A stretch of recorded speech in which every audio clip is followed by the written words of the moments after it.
They think it's Guga Quirton, don't they? Everything's coming up over here. I've never had that one before.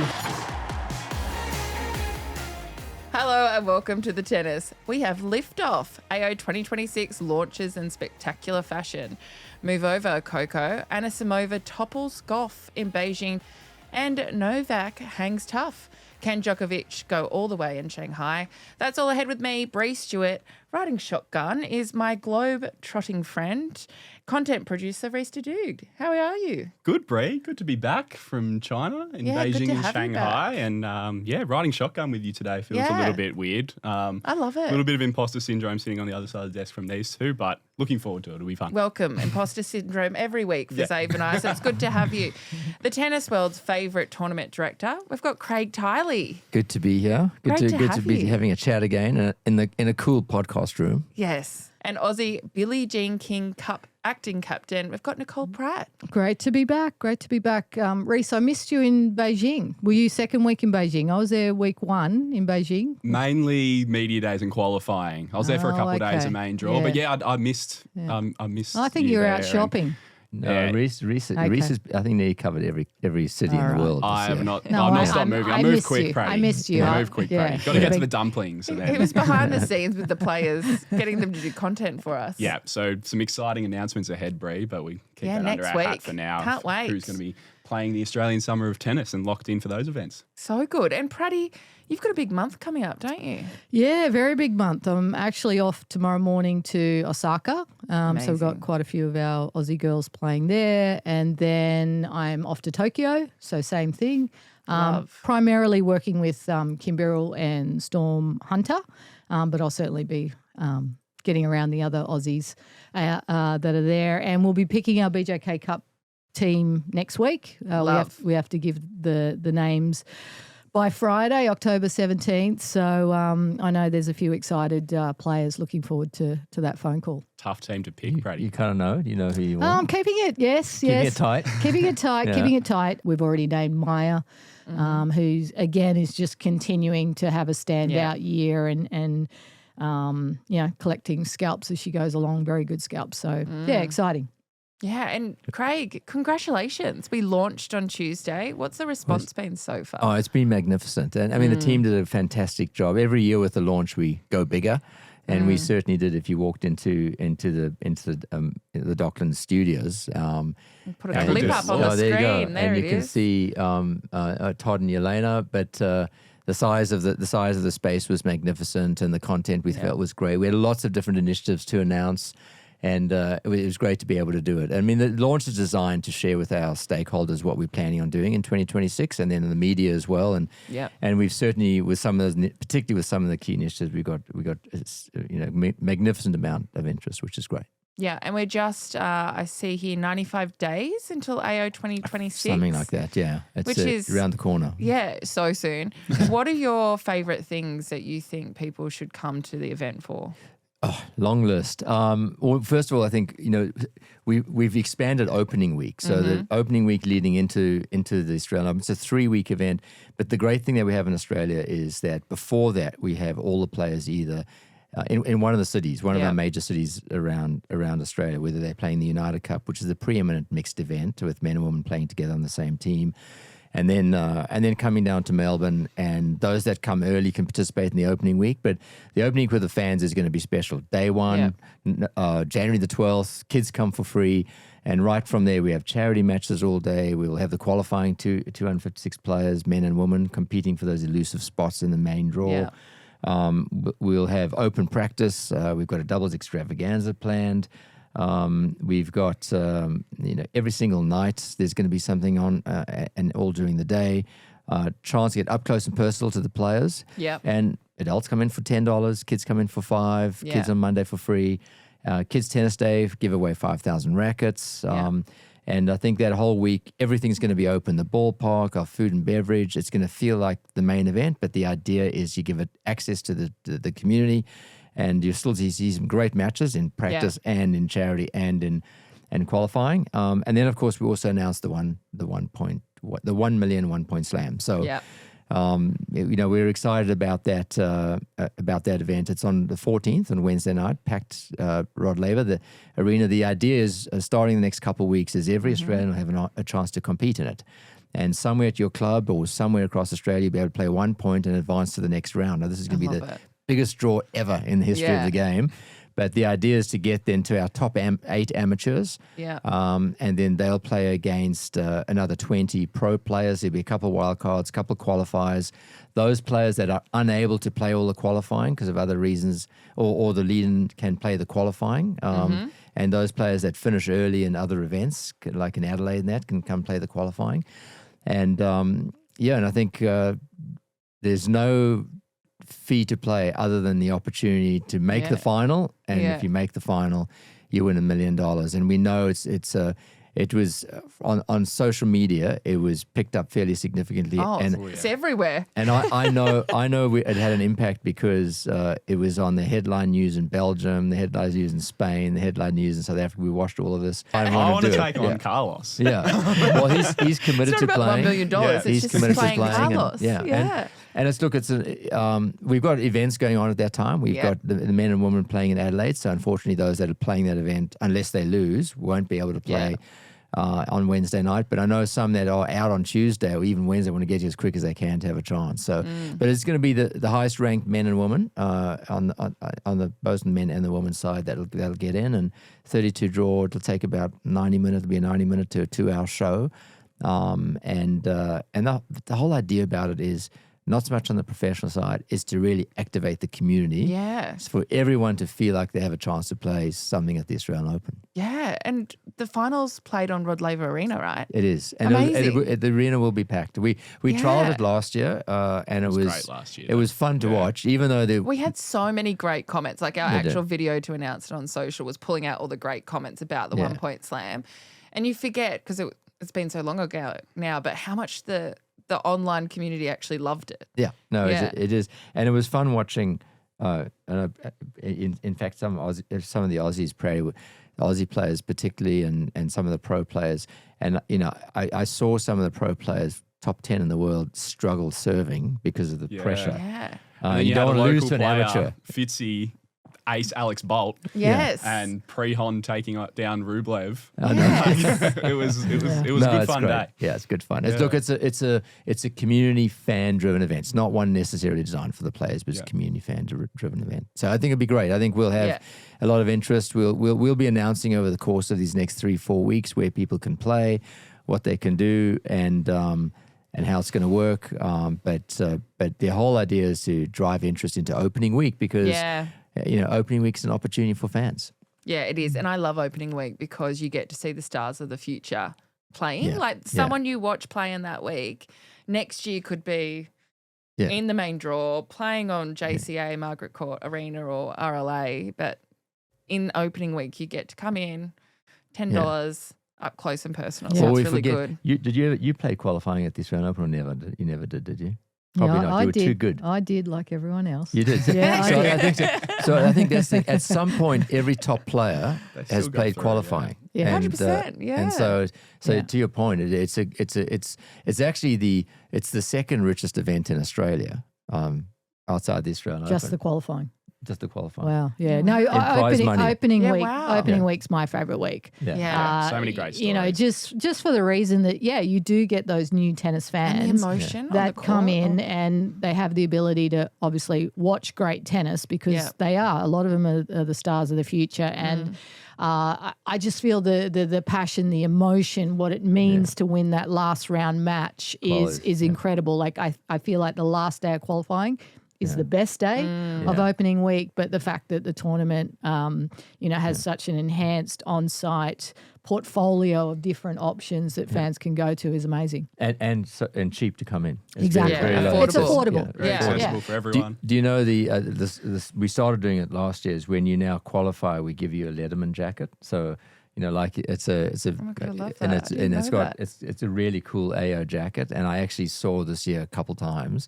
Players walking around. It's a casual jacket, walking around with this Letterman jacket on, and it was a jacket they got because they qualified for the Australian Open. So extra proud. So it's unique. For qualifiers, it's great.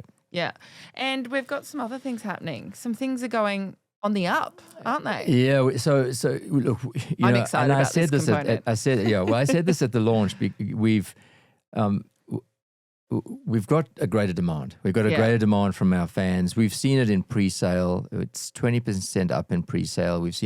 We broke the first day of sales, which was Tuesday, and any record that existed before we broke. So there's a demand. But what we have to do, it's not about the numbers for us. It's about the experience the fans have. So I don't want to.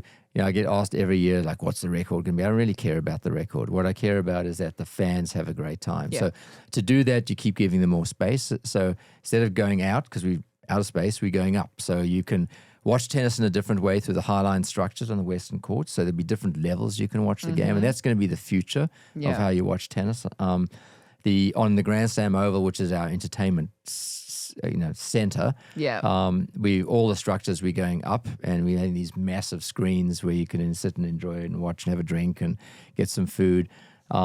We haven't announced specifically yet, but we're adding. Brie, you know this well. We're adding a beauty pillar to the experience for all our fans. And the experience in Grand Slam Oval and the Highline structure.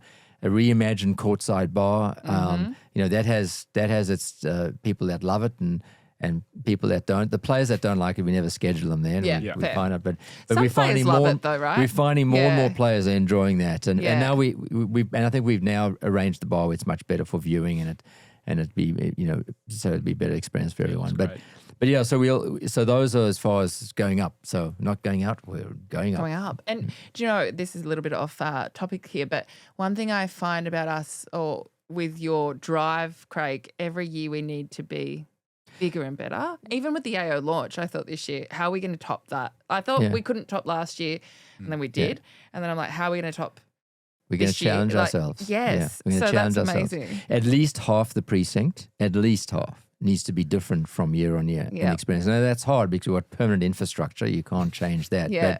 But that's why, I'll continue to say is that we've enjoyed the redevelopment, which finished in 2020, 5 years ago now. But we can't stop there. It's all about momentum. And if you don't, as an event or business, it can be if you don't invest in momentum and you lose momentum, the cost of regaining momentum is far greater than maintaining it. Yeah. And that's a simple, basic business principle. So you've got to keep investing in momentum, and we ourselves have to do that too. We've enjoyed a great interest in our sport. Pratty and our other leaders in performance have done a great job in getting more Australian players doing well, but that's an ongoing journey too. That also needs momentum, and so the event is the revenue driver for us, so we can keep continuing to grow the sport. And interesting, just to comment on that is that because you often talk to the players about percentage of prize money and how much the players should make. And we always advocates they should make as much as we can possibly pay them, and that should be an absolute priority first and foremost. But I'm more of an advocate. I want more than just the top 10 to make money, or more than just the top 100. If you're a professional athlete, 200, 250 at the very least, should be making a living where you can afford it. But for us at the Australian Open, 99% of the people that come to the Australian Open play tennis. Yeah. So if we can get more people playing, we get more people coming to spend money at the Australian Open. So that's our cycle. Yeah. And Rhys, why don't you rattle off some of the music announcements we made? I like the way you went to him because they're names I don't... Throw to the gender. Leroy, Spacey Jane, you guys I thought I'd get it more natural from someone who knows who they are. Well, we've got Sydney's own the kid Leroy, who's doing an exclusive Australian show because he bases himself in the Playing US nowhere now. else. Yeah, which is huge. Peggy Gou from... Spelled G-O-U. Yes. Not G-O-O. Yes, G-O-U, Peggy yes. Gou. Electronic DJ, massive around the world. But it's a good variety of genres too, because Spacey Jane, love Spacey Jane, but listening to some on the way in this morning. The Veronicas, we've got Australia's unofficial national anthem getting played at Australia's biggest event, along with Sophie Tucker. So, huge for the fans for AO Live. It's amazing because AO Live will have 5 nights of music. We've announced 4. At the end of January.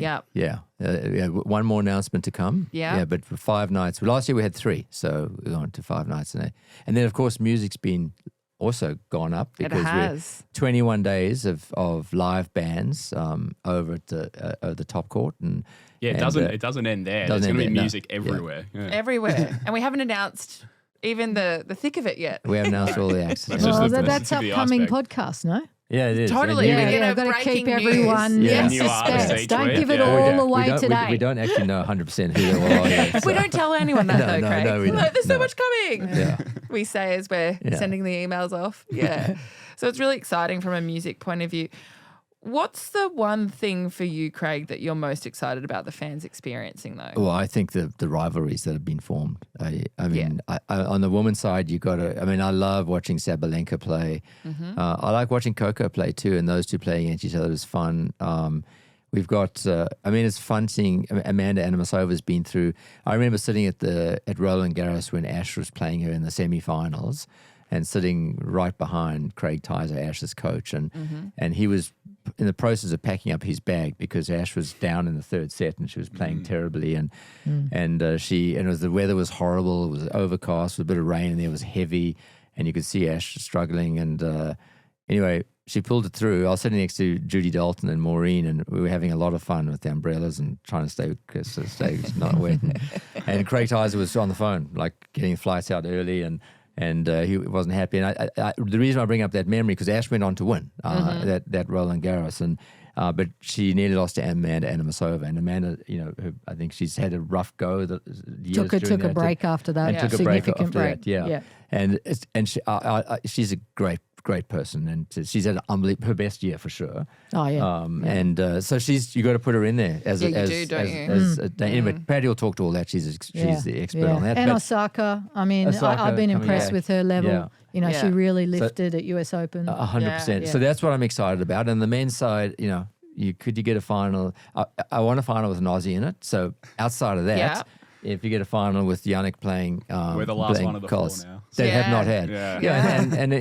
I think. Well, Carlos is going for a career slam, and Iga as well because she hasn't won here. So, so I think that's what I'm. Yes. As a tennis person, that's what I'm most excited about is watching those battles and seeing those unfold. And you'll know over the course of the 2 weeks, you're going to have an epic. You're going to have one. There's going to be some epics out there. Yeah. And I always, the beginning of the year, we always see it to be the Grand Slam that gets a lot of unbelievable matches. And I don't know something to do with off season or what it is, but court surface, the weather, everyone's happy. I don't know what it is, but we're going to see that. So that's probably my number one. Yeah, love. I look forward to. Yeah, always goes back to the tennis, doesn't it? Does. All the other stuff is just on the peripheral, isn't it? Yeah. But the AO launch is no longer a local event, is it? No, it's global. The reason why it's global is, we're seeing mainstream media have an interest in what we're announcing. We've built a brand about what are they going to do now. Now, I was on with the Grand Slam chairs and CEOs last night, and you know what came up in conversation was the 1 point slam. and we don't normally talk about things that each of us do. So, the US Open had the mixed doubles event last year, which I thought was a fantastic event and good for tennis. And we've kept ours the same as traditionally we've had, and simply because players want to, that opening week, play matches. They want to play full matches, and we'll look at that in the future. But the 1 point slam is a player can just commit a short period of time, and if they wanted to. So, so I think I think the US Open's initiative was a fantastic one for the game. We'll continue to do ones as well in that opening week. And when we announce all the initiatives, and it was great to have Alice from a food perspective talk to us about all the opportunities in food, because we have the best chefs in the world. I mean, we now have the verticals or the elements that you could argue we're pretty close to being one of the largest music festivals in Australia. Yes. So not dissimilar with food. If you're doing 21 days. Yeah. Certainly with kids and family on entertainment. There's going to be so many kids here, especially in opening week with those. So many kids, which is great for the future of tennis. Yeah. Well, that's where the future of tennis is going to come. It really is. And you want to get your kids loving the game, and you do. And if they have that experience and they have that passion, and your kids play, and if they have a passion for something, it's so much easier to be good at it. Yeah, totally. And sure, kids will be loving Shake Shack as well, won't they? Oh, yeah. I couldn't resist myself when I was leaving New York recently. Sought out a Shake Shack, found one at the airport. And, there'll be a lot of people enjoying Shake Shack. It was funny. I did a selfie in front of Shake Shack just to let the guys know that I was trying Shake Shack. And then they're looking for a photo for the for the launch the other day, and I said you could use this one except cut my head out, but fortunately So it wasn't used. It's their first pop-up outside of New York City, which is yeah, a big and deal it's for very us. popular. It's very popular, and we've got a few others which we'll announce, which are iconic to global culinary experiences, which have never left their hometown or their home country. That'll be coming in. So, yeah, so we still got quite a bit to announce in experiences, and we're encouraging fans to go out and get tickets and get yourself locked in for a day. Every single day will be different. Yep. And telling our fans we've got more space for them to move. We'll announce more practice courts for players and all those kinds of things coming up. But we've got more space for them to move. We've got more experiences for them to have.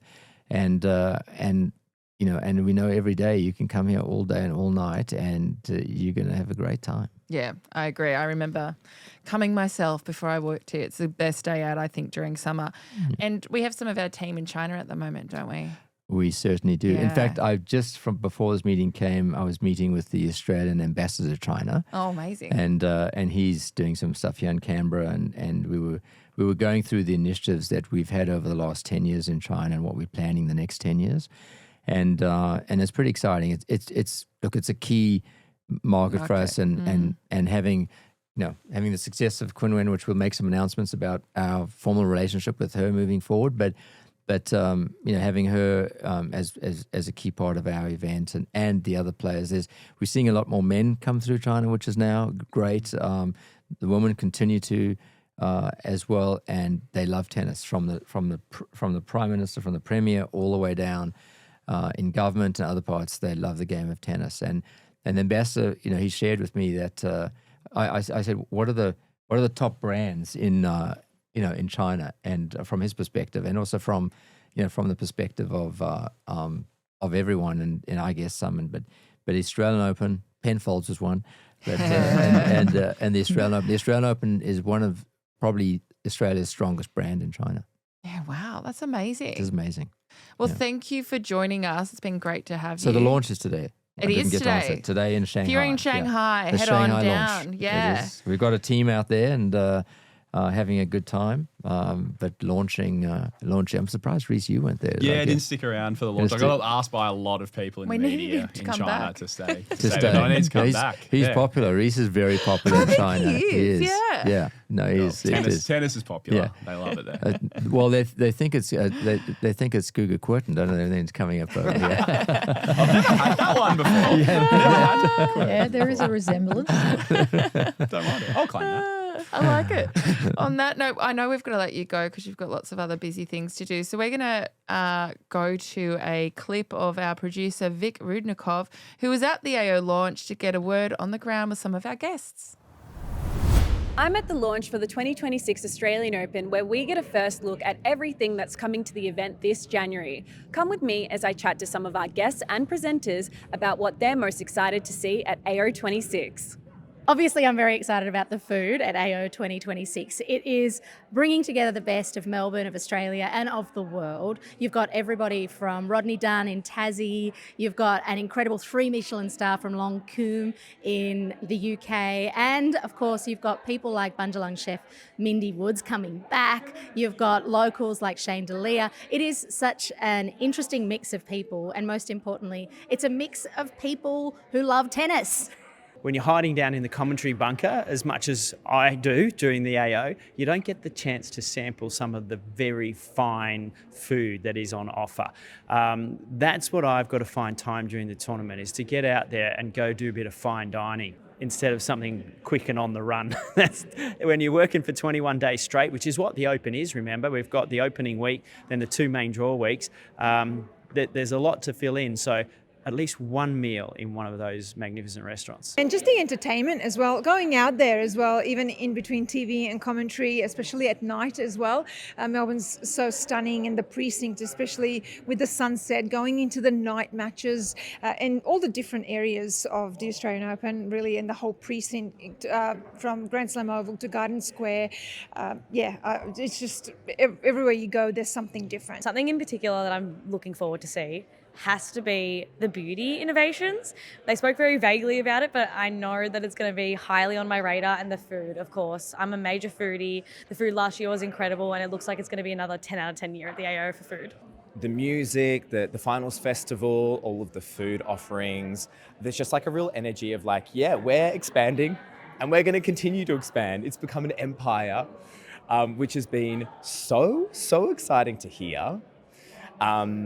I think the $1 million point. It's that $1 million for 1 point, because I was just thinking I better go outside and start stretching right after this.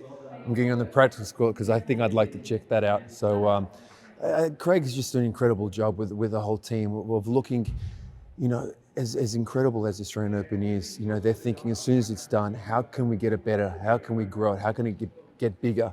And it's not an easy thing to do, but the crazy thing is they seem to do that every year. Just they take it a step above and a step above, and I'm just excited to see what it is this year. Welcome back. We have lost Craig, and now we just have the A team with Nicole Pratt, Rhys, and myself. We're going to get into what caught your eye. Pratty, let's go with you. Well, a couple of things caught my eye this week, and Craig actually spoke about it a little bit with Amanda Anisimova winning in Beijing. Again, another consistent result from her after making, the 2 finals of the Grand Slams and, beating Paolini in the quarterfinals, Coco Gauff in the semifinals, and then Noskova got through to the final and beat her. So I think, the fact that she's continued on, she's happy, she's enjoying herself. She has to be a favourite for the WTA finals now, in my opinion, especially the conditions. So, yeah, to see her win again, I think is great. And then probably the other thing that caught my eye was the conditions in Shanghai with the men.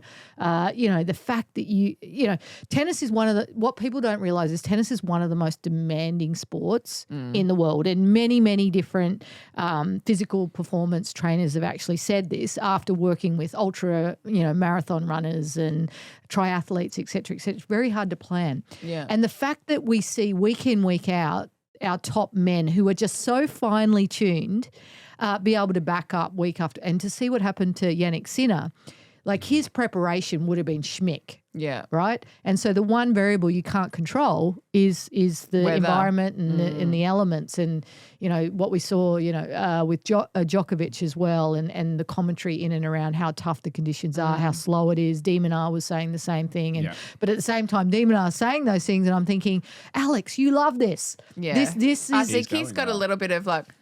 I'm okay. Yeah.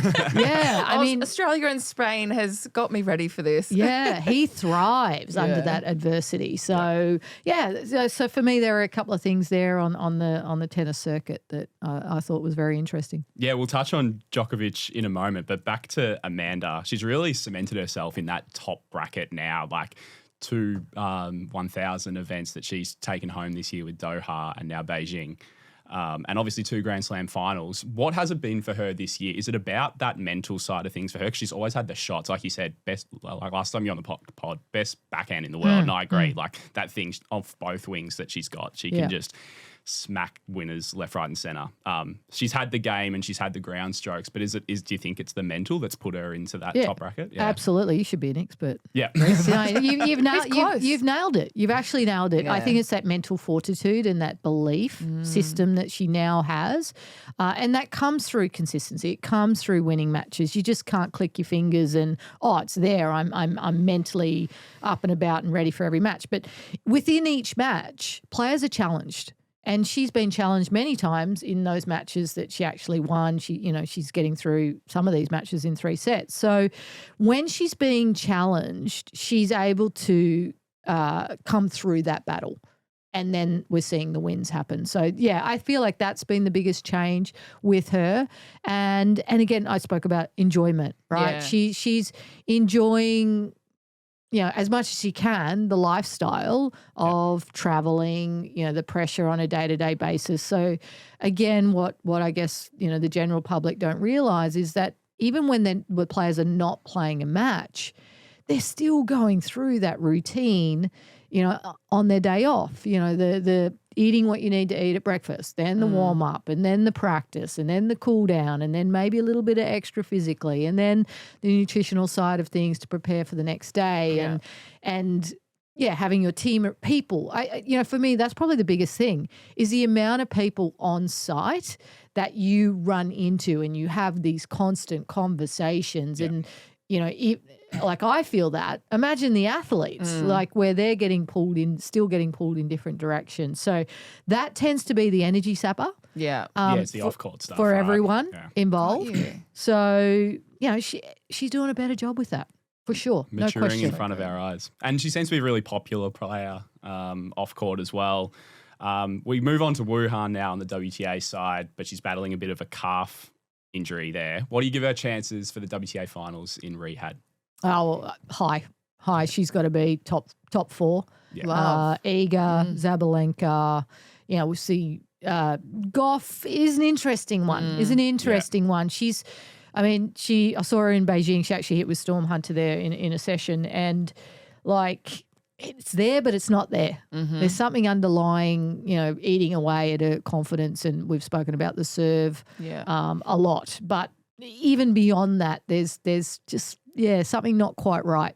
But she's still young, and she can figure it out, and it'll be and the part of the year that I love that we don't talk about to a certain degree is the preseason, right? Where these players actually have some time off, they recalibrate, they review the year, and I always love to see where they come back in January. Yeah. Like what's changed, or what have they added, or who have they got in their team.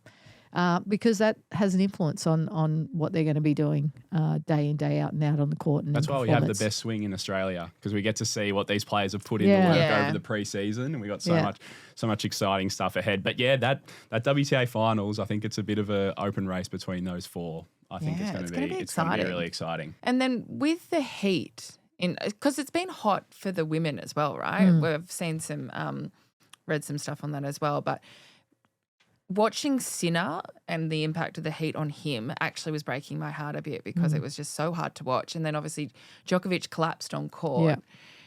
Yeah. I think the ATP's come out with a statement now, right? Because from what I understand, the ATP and WTA matches, unlike a Grand Slam, don't have a heat or weather policy like we would here. Is that correct? On the WTA Tour, they've got a weather policy. Yeah, once it rises above a certain temperature, there's a 10-minute break in between the second set and the third set. Layla Fernandez went off the court yesterday. Okay, they had a long match, and it looked really hot. So then the ATP doesn't have one? No. Oh, wow. No, they don't have one. But the thing, I think the caveat here with Shanghai is the air quality. So it's a combination. It's the heat, it's the pollution or the air quality, and so they're just in essence not getting as much oxygen as they normally would. So, there's an effect on the body, and that we're seeing the outcome of that. So, I think it's something that the ATP probably need to address in extreme circumstances like we've been seeing this past week. But it's not a great spectacle when you're seeing, players literally gasping for air, falling on the ground, severe cramping, when, again, I'll come back to this, so finely tuned. Yeah, totally. I suppose it's a good link to what caught my eye this week, because I was going to talk about... Look at us, Novak. seamless. We are the best co-hosts. Because Novak actually mentioned this. He was clearly in a lot of physical pain, but somehow, as he always does, came back against Alex de Minaur after losing the second set and won it in 3 for his 11th Shanghai quarterfinal. And he's going for his 41st Masters 1000 title. He's currently, the bookies have him as favourite, and you'd have to have him in that bracket, but he has been physically struggling with that heat. And obviously at his age and doing the amount of things that he's still able to do is amazing. He's surpassed Roger Federer now as the oldest Masters 1000 quarterfinalist at 38 years and 44 months of age. Djokovic now the highest ranked player left in the draw after we saw Alcaraz withdraw. Yeah. We saw Fritz and Zverev lose early. Sinner have to retire. This draw has opened up crazily. And the other favourite in the draw, the second highest ranked player, is Alex de Minaur, which is the demon. So if you go on ranking, that is the predicted final at this stage, and he's out here signing the cameras with not that hot smiley face. So he's in good form. I was talking to him in Beijing about how he went from New York to Sydney to San Francisco to Beijing, all within consecutive weeks, just doing laps of the Pacific Ocean. And he's and he was quite frank with me, saying, look, don't remind me, it's been tough. It's been a lot of sleeping in different beds, adjusting on sleep. But he's just the biggest energizer bunny on tour. If there's anyone that's going to push through and like bring the results like he did, he won his round of 16 match against Nuno Borges, but yeah, he moves through to the quarterfinals, which is his third of the year at Masters 1000 level, and takes on Daniil Medvedev, who's finding some form again now. So that'll be a very interesting quarterfinal. So career high too, right? He's now, I think, at the end, regardless already. There's a by the end chance of the week. he could sneak up into the top 5. So Wow. obviously depends That's on Djokovic amazing. sitting in 5th, but Fritz will drop from Massive. 4th. So like huge, especially Good on heading into him. the I Australian love Oh, the it's really Demon. exciting. I He's know had a we're talking phenomenal about year. Djokovic as well, but like, go Demon as well. Yeah, Yeah, 50 we're match allowed to be wins. biased here, aren't we? Yeah. Probably Yeah. not, but we are. Yeah. Oh, well. But it's just been an amazing year of perseverance for him. I think one of the highlights for the year that he should take too is his semi-final in Beijing against Sinner. That was by far the best performance he's had against Yannick all year. He had him on the ropes Yes. up in that second Yeah. set. Fell away a little bit in the third, out a but set. took Yeah. so many positives. He's never won a set against him. So yeah, fantastic work, and he's improving every day. He's got Felix on his half of the draw, which would be a rematch from US the US Open. Open. But he's certainly in that bracket, and he can have a massive ranking rise after this event if he does well. So yeah, we're all behind him. Praddy, if we end up with a final in Shanghai of Demon, Djokovic, what would you expect to see from both of those players?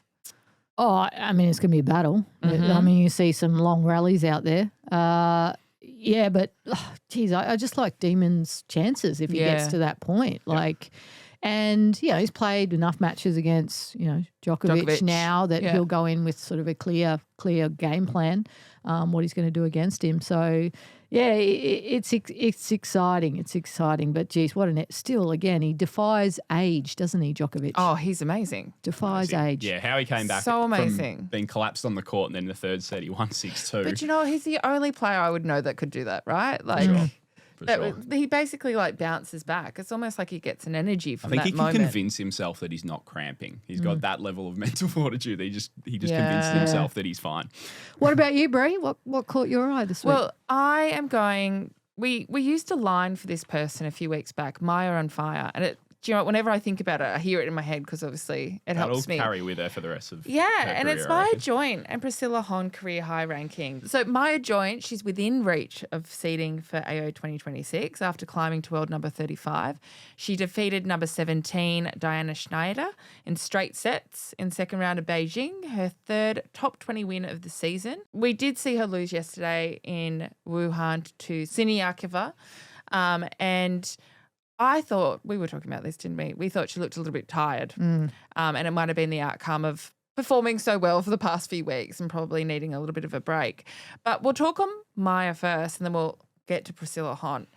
You know a lot about our Aussie women, obviously, Praddy. What are your thoughts?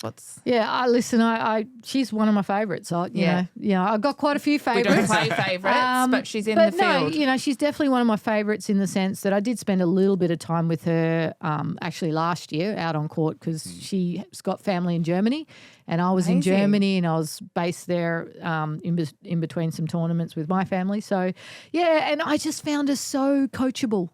And delightful. She's a sponge, isn't she? Yeah, She delightful. She just, whatever you say, she's really listening. She picks it up.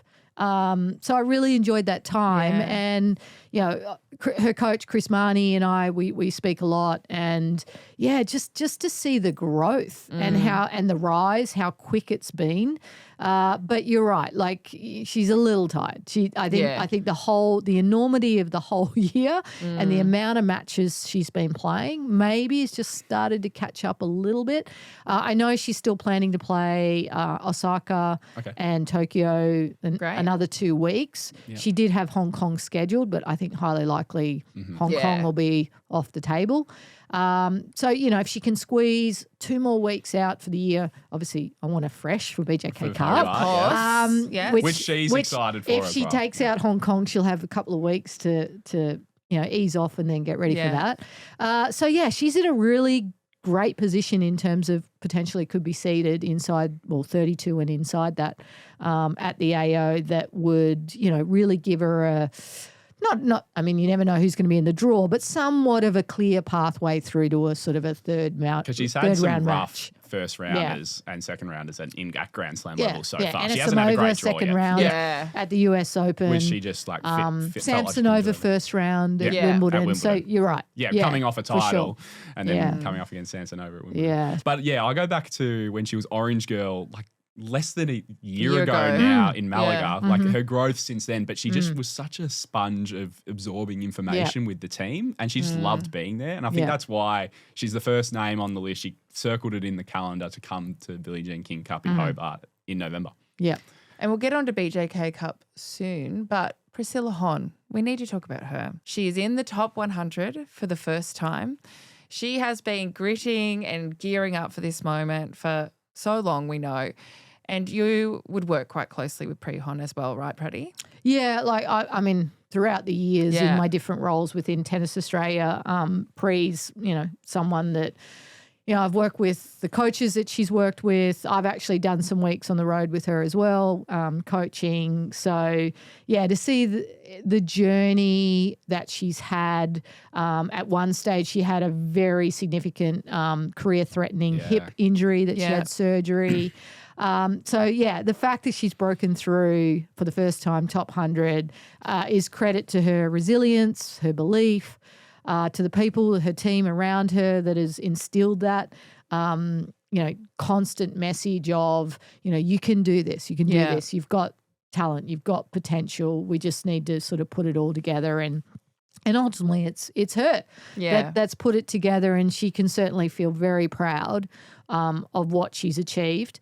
I feel like this is just the beginning for her. If she can stay healthy, I think in 2026, she definitely has the ability. I don't like putting numbers on people, but it wouldn't surprise me, given the quality of the wins that she's had, that she could sort of, sneak her nose across that sort of top 50 range as a next stepping stone, something that I think is something that's achievable. But for now, let's celebrate top 100 and the fact that if she can get, I believe she's got a few points coming off. If she can just get a few more points in the last couple of tournaments of the year, that will solidify her inside the top 100. And it's not just the Australian Open, she'll get main draw entry, but also, key being French Open and Wimbledon, because I do not think she's got many points to defend the first 6 months of the year. So, Could be a massive rise. It's a great opportunity for her and well-deserved. She's had so many great wins. Yelena Ostapenko was such a massive moment for her, where it was like official that she was going to break through the top 100. But I spoke to her after her first round win, and she was just getting emotional. I'm like, when I say Brie Hon, top 100 player, what does that mean to you? She said exactly that. So many people have told her throughout her career she has the talent. Now she's there after all these setbacks. And she just had a great time with it and carried a smile on her face the whole time. I watched a bit of the doubles with Karolina Mukova, who's one of her closest friends. They were just out there winning and laughing their whole way through it, and it was so good to see. And she loved Beijing. She had a great time in New York. That's also one of her favourite cities. Bree's really good friends with Anisimova, isn't Correct, she? They're like besties. They're besties. And Mukova and Anisimova played against each other. Yeah. So Brie flew back to watch the Wimbledon final. That's right. I remember when that. Anisimova was playing. So no, they've been friends for quite some time. So we're going to slightly change tack, but still in the same world of our Australian women.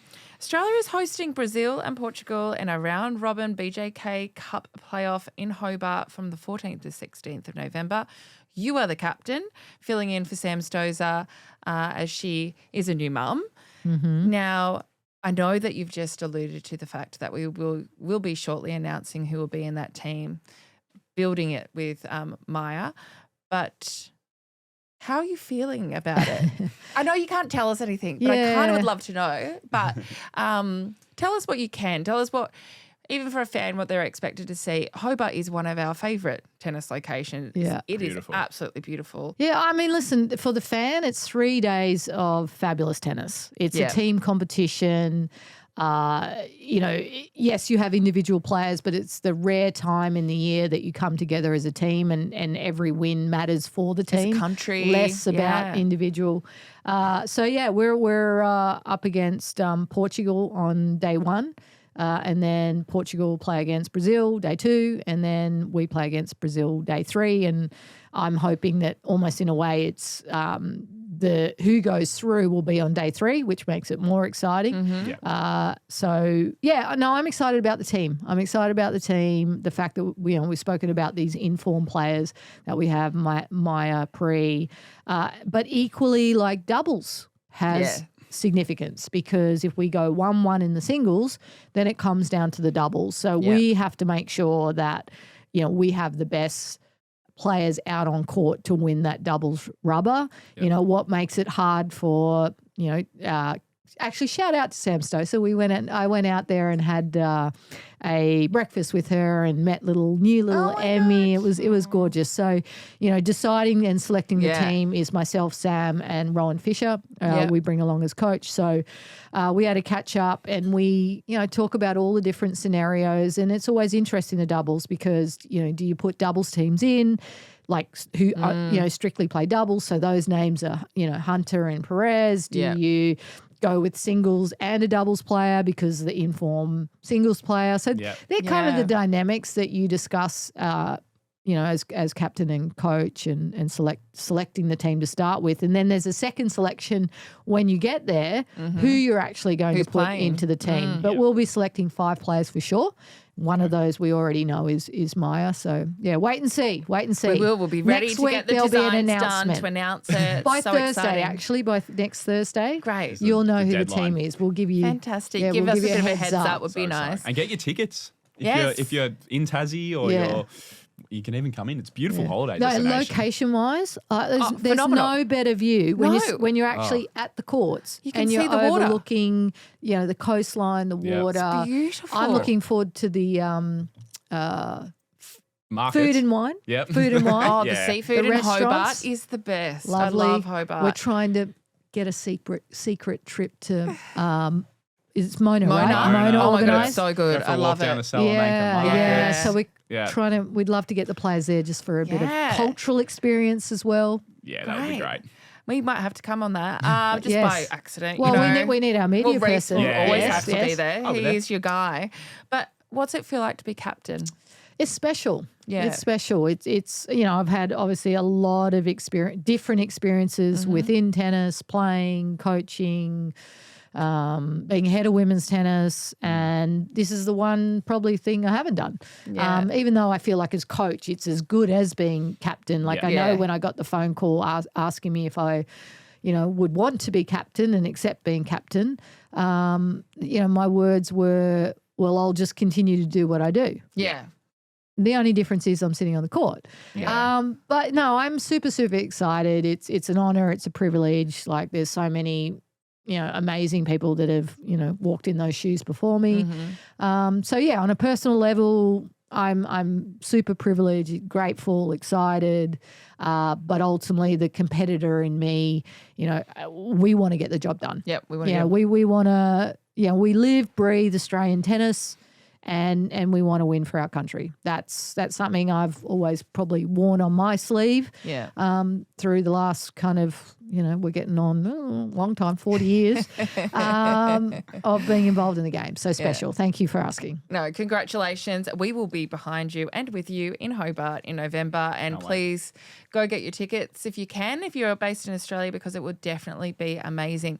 We are going to wrap up the show with our favourite element, though, which is Ace of the Week, where we talk about something that is making us happy in our lives that doesn't have to be related to tennis. It can be if you want, Pratty. Normally we're very strict with that rule. But I'm going to change. No, sorry, I'll be good. I'll be good. But we might start with you if you're keen. Yeah. No, not tennis related, actually, this one. Oh, you've got a serve clock. You've got 30 seconds. Okay, my 30 seconds are I can't reinforce enough about looking after yourself. And when I say that, talking about recovery. Yeah. And so like de Minaur, I was flying here, there and everywhere. Yeah. And so when I got back to Australia, I was like, right, I want to spend quality time with the family and equally I want to go look after myself. So I am on the search for saunas. Oh, to buy one. Saunas in Melbourne. To go Nowhere to go and relax. Yeah. Okay. So for me, sauna. Have you found one? I want to try all different ones Okay, and We then need decide. some on Prattie's sauna reviews. Yes. I'll send you a couple. Please, Because I please. quite like saunas. Yeah. Yeah. Love And a there's all these sauna. wellness And centers it's really going. good for anxiety Yeah. and stress, and Yeah. that's what I need it for Yeah. personally. So Just gotta ace sit in there ace and the breathe. week with some me Wellness. time So and nice. wellness. I So love good. that, Pratty. That's so good. Well, why don't you go, Rhys? How do we top that, though? It was pretty good. Well, yeah, I can't. I'll get myself to a sauna as well. I'd love to. Well, we look forward to hearing your list and rankings of saunas because and Vic Rudnikoff, our producer, is keen too. But And me. Rhys, over to you, ace of the week. Yeah, a bit similar. I haven't been home for a weekend in about 6 weeks. So I'm looking forward to a quiet weekend. And I've got my housemate and a few close friends running the Melbourne Marathon on Sunday. So I'm going to go to the MCG and cheer them on across the finish line. I think the only thing better than achieving something yourself, your own personal thing, is seeing a close friend from you achieve their goals. So I'm really looking forward to that. It's super. I love it. I love just getting there. And like a marathon is a super, super massive achievement. So I'm just looking forward to seeing them across the line and hopefully they're all okay and they make it. Yeah, right on the buzzer What a there. nice guy. I know. Do you know what? My friends What a nice also, guy. a lot of my friends run and do marathons and they're always like, come watch me. And I'm like, can't be bothered. But I now live near the Botanic Garden. So I've started to go and watch them run. And there was one, I think maybe like 3 months ago, and I actually went with my dog to watch them run. I actually had tears. Yeah, you at start watching tearing up. everyone, and I was getting goosebumps, and I was like, I've been such a Grinch. And like, can't be bothered. You've run. That's your Well, it's choice. usually an early morning. I had my It old was housemate, early, yeah. personal trainer, fitness freak. He finished before I woke up in the morning, so I was like, damn. He's too fast. You Yeah, gotta he get was too quick. friends This week that I'll be run better. slower. Yeah. No, that's great. To finish with my ace of the week, it's pretty boring. We've been really busy. I've kind of got two, so I'm going to go fast. We've been busy here at Tennis Australia getting ready for the launch, and obviously summer is approaching. So my first one is how good our team is and how proud I am of them. They travel the world and they're amazing. And because of all this busyness, I'm exhausted. So I'm having a weekend at home on my own. I'm going to cook, go to the gym, hang out with my animals. So nice. And ideally see no one. Unless they're making me coffee, to be honest. Yep. It's kind of what I'm going for. I'm tired. Not tired like an athlete, but you know what? Plugging at a computer all day is exhausting very as well. Wellness and filling up your own cup Isn't places it? of the week. Yeah. Yeah. Well, We're you know all what? looking forward to this weekend. Athletes are performers. Yeah. And we're all performers in our own right in are. what we do. And I couldn't do what the athletes do So, because I'm you know what? exhausted. Good on you. Finger pushing on the keyboard. But thank you so much, Pratty, for being here with us today. So good to hear about BJK. Hopefully we can talk to you prior, but if not, definitely during and after. Absolutely. Hobart. Thank you for having me. Oh my God, we love it. And November is around the corner, so we will see you very soon. Rhys, you have done an amazing job being a co-host. We will fire Zave next week. We'll let him know when he's back tomorrow, but Thanks, thank Brie. you. No, I wasn't as mean as Zave, was I, Pratty? No, no. It's a bit nicer. impossible. Yeah. It's absolutely impossible. That's good. We won't be joining you next week because we are taking a break. We'll be back in 2 weeks where we will be joined by the Savills, who we have spoken about that they're expecting, which is very exciting. But if you do want to still tune in next week, we do have the Best of the Sit Down, which is our partner, which is our sister podcast with Matt and Viv. And you can see episodes like this one that we're going to end on today, which was where the guys interviewed pre-Hon. The tournament I played before Wimbledon was Berlin, and I was up a set, and I don't even know, like quite a lot in the second. And I lost that match, 7-6 in the third, I think. What I learned from that match was I need to stop playing so safe. I think that's one thing that's really changed in the last couple of weeks is that I'm playing way more aggressive. And I feel like I did do that a few years ago where I was going up and then COVID, everything. And then I feel like I really lost my way and I started playing so defensive and I wasn't happy with the way I was playing at all. And I feel like now I am kind of back to that and better. Hey everyone, Harps and Andy here. Just want to remind you that you can watch every episode of The Tennis on our YouTube channel, Australian Open TV, and you can also catch us on Tennis Plus by heading to ausopen.com/Tennis Plus. And if you want to flick us an email, feedback, thoughts on the show, comments, we're at podcast@tennis.com.au. One of us two will read it. But in the meantime, we'll catch you on the next one. See ya.